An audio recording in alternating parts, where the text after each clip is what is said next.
이 시간 기도 안에 담긴 의미라는 제목으로 말씀을 나누도록 하겠습니다. 우리 인사 한번 하겠습니다. 잘 오셨습니다. 예, 환영합니다. 제가 어릴 적에 아버지에게 이것 좀 해주세요, 저것 좀 해주세요, 이것 좀 주면 안 돼요, 저것 좀 주면 안 돼요 이렇게 말을 하면 항상 아버지께서 바로 대답을 안 하시고 오늘 읽었던 말씀 중에서 이 말씀입니다. 11절 12절 말씀을 11절 12절 말씀으로 인용하셔서 저에게 대답을 해주신 기억이 있습니다. 이 아버지가 아버지로서 네가 생선을 달라는데 뱀을 주겠느냐, 알을 달라는데 정갈을 주겠느냐 이렇게 하시면서 대답을 하셨습니다. 그러니까 아버지가 너한테 좋은 걸 주고 싶지, 당연히 주고 싶지, 다 해주고 싶지, 하지만 못 해주는 아버지를 용서해라, 아버지가 미안하다, 이런 뜻으로 항상 이렇게 이야기하셨던 기억이 있습니다. 여러분, 참 이 말씀을 우리 예수님께서도 제자들에게 하시면서 그 어떠한 이 마음속에 이 너희가 하나님 아버지께 기도할 때에 확신을 가지고 기도해야 된다는 뜻으로 이런 말씀을 해주시거든요. 먼저 이 앞구절에 보면은 11장 초반에 보면 제자들이 예수님께 기도를 어떻게 해야 됩니까? 라고 말했더니 기도의 모범으로서 주기도문을 딱 이렇게 하늘에 계신 우리 아버지 이러면서 이렇게 쭉 말씀이 나옵니다. 그래 주기도문에 나와 있는 형식으로 이렇게 너희는 기도해라. 그리고 그 다음으로 오늘 말씀 기도 응답을 받기 위해서 너희가 가져야 될 믿음이 이것이다. 첫째, 하나님에 대한 믿음, 하나님은 너희 아버지시다. 그리고 하나님에 대한 믿음과 그리고 응답을 해주시는, 반드시 기도하는 자에게 응답을 해주시는 분이 너희 하늘에 계신 아버지시다. 이렇게 담긴 의미로서 이렇게 말씀을 오늘 하고 계신 것입니다. 예수님은 기도의 중요성을 항상 말씀하셨습니다. 너희가 기도해라. 하늘 아버지께 기도해라. 그리하면 받을 것이다. 라고 이렇게 말씀하고 계십니다. 그리고 또한 기도는 하나님께서 우리에게 주시는 특별한 권리이다. 라고 이렇게 말을 해주고 계시며 또 나아가 권리인 동시에 신앙인의 믿는 자의 제1의 의무가 있는데 그 의무가 뭐냐? 기도다. 싫어도 해야 되는 게 바로 기도다. 이렇게 말씀하고 계십니다.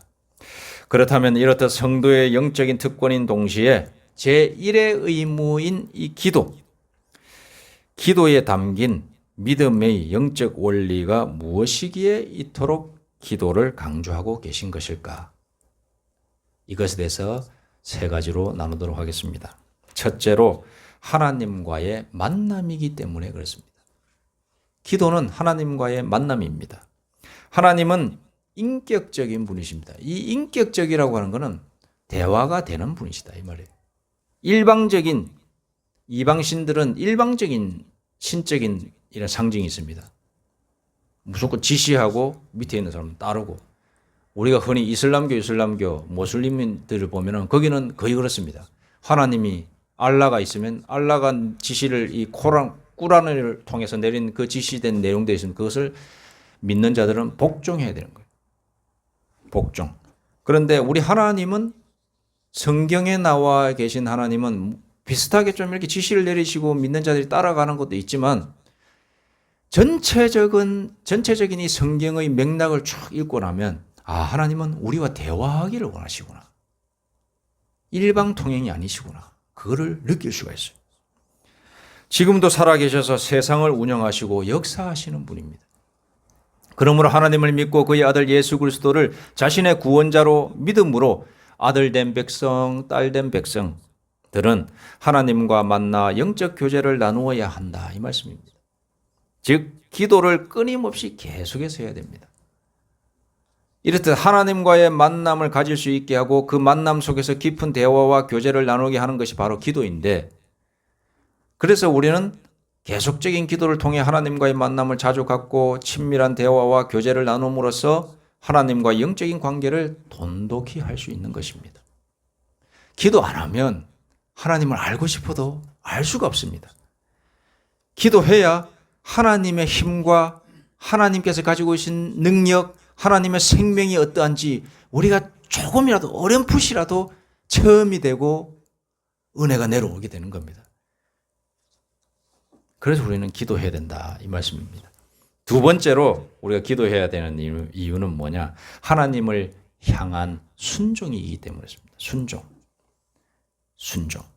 사무엘상 15장 22절 23절에 보니 사무엘 선지자가 불순종한 사울 왕에게 하는 말이 있습니다. 하나님의 말씀에서 떠나서 자꾸 인간적인 방법 쓰고 점치는 무당 찾아가서 점 좀 봐달라고 그러고 내 운명이 어떻게 될 것인가? 나의 앞날을 좀 나의 미래를 네가 점을 쳐서 보여도 이렇게 하나님을 믿는 사람은 하나님께 물어야 되는데 점쟁이한테 가서 물었단 말이에요. 그걸 사무엘 선지자가 딱 안 거예요. 왜냐? 기도 중에 하나님께서 말씀하셨거든요. 사울 왕, 나의 백성 이스라엘을 이끄는 사울 왕이 지금 엉뚱한 데 가서 지금 묻고 있다. 너는 가서 나의 말을 전하라. 사무엘이 사울 왕에게 찾아가서 이야기하는 겁니다. 사무엘이 이르되 여호와께서 번제와 다른 제사를 그의 목소리를 청종하는 것을 좋아하심 같이 좋아하시겠나이까? 순종이 제사보다 낫고 듣는 것이 순양의 기름보다 나으니 이는 거역하는 것은 점치는 죄와 같고 완고한 것은 사신 우상에게 절하는 죄와 같음이라. 왕이 여호와의 말씀을 버렸으므로 여호와께서도 왕을 버려 왕이 되지 못하게 하셨나이다 하니 이렇게 말씀하고 계십니다. 여러분, 기도는 우리 하나님께 향한 기도는 명령인 것과 동시에 성도의 제1의 의무 원칙이래요. 제1원칙이라는 사실을 여러분 인식하시길 바랍니다. 그래서 하기 싫어도 해야 되는 겁니다. 하나님과 만나야 됩니다. 하나님의 말씀인 성경은 기도가 하나님께서 원하시는 것임을 분명히 밝히고 있습니다. 예수님도 친히 시험에 들지 않게 깨어 기도해라 이렇게 강조하고 계십니다. 그러니까 우리가 이 세상을 살아가면서 여러 가지 시험, 풍파, 이렇게 좀 유혹 이런 거 받긴 다 받습니다. 모든 사람이 받습니다. 믿는 자든 믿지 않는 자든 때로는 사건, 사고가 많이 있는데 그 상황 속에 내가 휘말리기도 합니다. 그런데 그때 중심 바로 잡는 사람은, 기도를 계속 해온 사람은 중심 바로 잡을 수 있는 겁니다. 여러분, 순종은 뭐냐? 하나님께 기도하는 사람이 순종하는 사람입니다. 하나님께 나는 순종하는 사람입니다. 나는 순종하는 믿는 자입니다. 순종하는 신앙인입니다. 그 사람은 기도하는 사람이에요. 여러분, 이것을 잊지 마시기 바랍니다. 우리는 기도하는 순종의 자녀들이 되어서 하나님의 인도하심을 받는 축복의 사람들이 다 되어야 되겠습니다. 마지막으로 하나님을 확실히 붙들고 있다라고 하는 증거이기 때문에 우리가 기도를 해야 됩니다. 하나님을 확실히 나는 믿고 있다. 하나님을 확실히 붙들고 있다라고 하는 증거이기 때문에 그렇습니다. 기도하는 신자는 하나님의 응답이 확실히 있을 것을 믿기 때문에 기도하는 것이고, 반대로 기도하지 않는 신자는 하나님의 응답이 진짜 있을까? 내 기도한다고 되겠나? 라는 확신을 가지고 있기 때문에 그렇습니다. 참 안타까운, 이건 굉장히 노골적인 그런 사실인데, 기도 교회를, 예배는 잘 드리고 교회를 아주 잘 다니시는 분들 계는데 그 중에서 기도 잘 안 하시는 분들 많아요. 희한해요. 왜 그런가?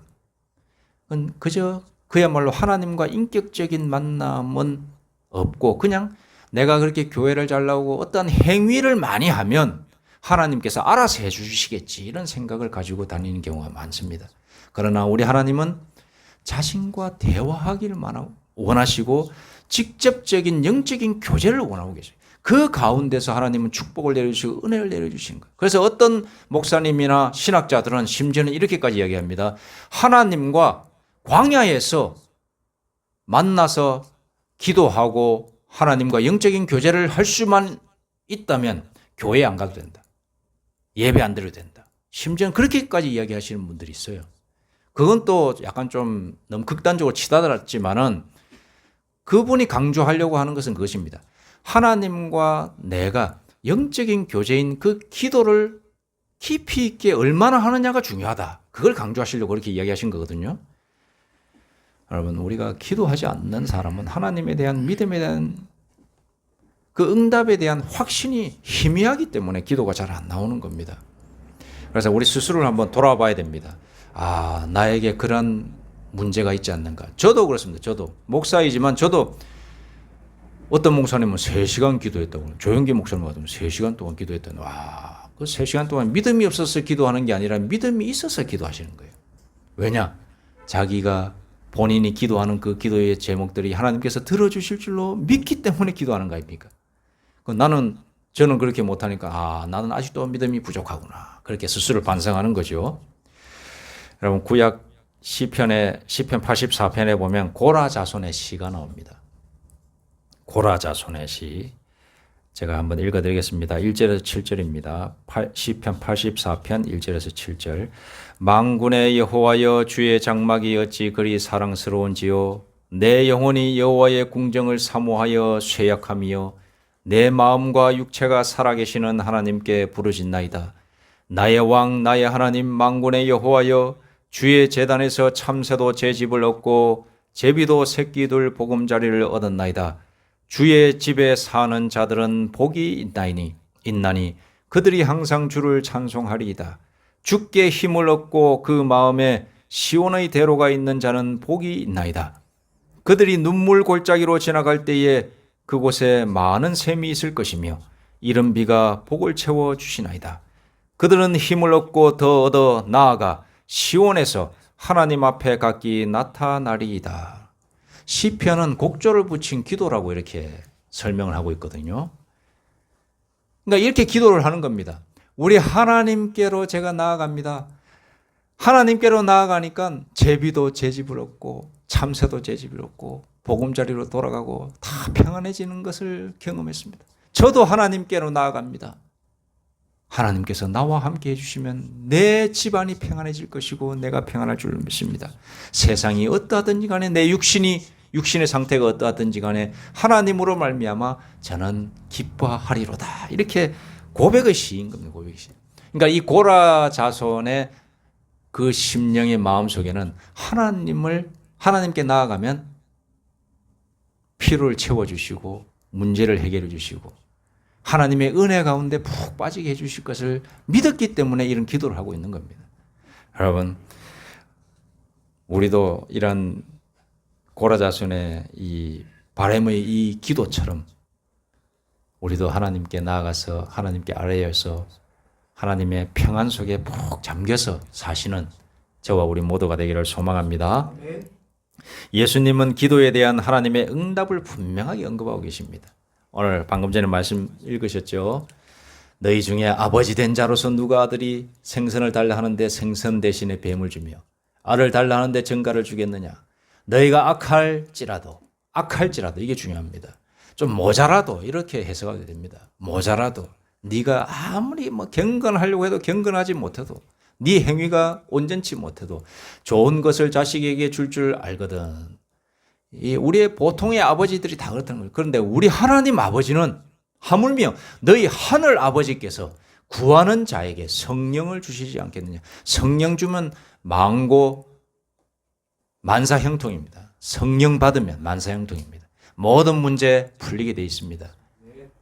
문제가 아니라 문제가 아니게 돼버립니다. 어떤 신앙인이 이런 간증을 했습니다. 현재 저에게는 부채가 있고 자녀들이 속을 썩이고 앞날이 잘 보이지 않는 상황이어서 심적으로, 육체적으로, 경제적으로 힘들지만 제가 지금 상황에 비추어 이상하리만큼 평안한 것은 하나님께 기도하고 있기 때문일 것입니다. 저는 복잡한 상황을 가지고 하나님께 이야기합니다. 솔직히 제가 일방적으로 하나님께 말을 하는 것입니다. 하지만 제가 그렇게 일방적으로 말을 할 때 하나님은 계속 듣고 계십니다. 한마디도 안 하십니다. 때로는 답답하기도 합니다. 무슨 말이라도 해주셨으면 하다라는 생각이 들기도 합니다. 그런데 언젠가 그날도 일방적으로 하나님께 하소연을 하는데 갑자기 하나님께서 평안의 눈빛으로 나를 바라보고 계심을 느꼈습니다.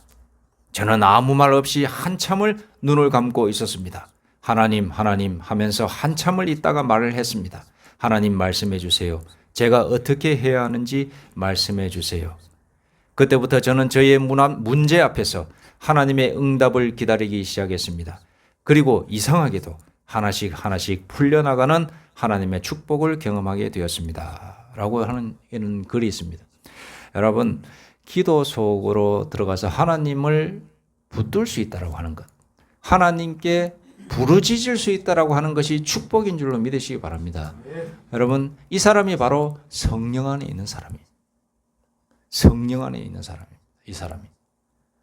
기도할 수 있는 사람이 성령 안에 있는 사람입니다.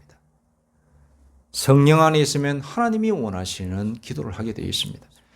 로마서에도 보면은 성령이 탄식하신다. 우리가 기도할 때에 말을 할 수 없어 가만히 있으면은 성령께서 우리 속에서 탄식하셔서 어떤 기도를 해야 되는지 입을 터지게 해 주신다라는 그런 의미로서 말씀이 있습니다. 그러므로 우리가 하나님 앞에 나아가서 조용히, 때때는 옥하는 목사님이 그렇게 이야기하시더라고요. 10분만 하나님을 묵상하면서 매일매일 하나님을 제발 좀 묵상하시라. 하나님께서 그의 아들 예수 그리스도를 보내셨는데 그 아들 예수 그리스도가 십자가에 못 박히신 그 장면을 묵상하시든지, 아니면 부활하는 그 장면을 묵상하시든지, 하나님에 관련되어 있는 것 10분만 하나님께 투자하면 여러분의 영이 변화될 것입니다. 이렇게 이야기하시는 걸 들었거든요.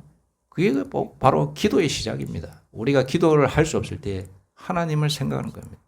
그리고 하나님께서 역사하신 예수 그리스도의 십자가를 묵상하는 겁니다. 그리고 부활을 묵상하는 겁니다. 그러다 보면 우리 하나님께서 우리의 마음을 터치하시고 우리를 변화시키시는 것을 경험하게 되실 줄로 믿습니다. 우리 모두 다 기도함으로 하나님의 축복을 받아 누리시는 저와 우리 모두가 되기를 소망합니다. 기도드리겠습니다. 하나님 아버지 감사합니다. 저희에게 기도할 수 있는 은혜를 허락해 주시니 감사합니다. 하루에 10분만이라도 하나님께 나아가게 하여 주시옵소서. 그것을 그루터기 삼아 하나님께 더욱더 깊이 있게 나아가 하나님의 축복, 하나님의 은혜를 경험케 하여 주옵소서. 예수님의 이름으로 기도드립니다. 아멘.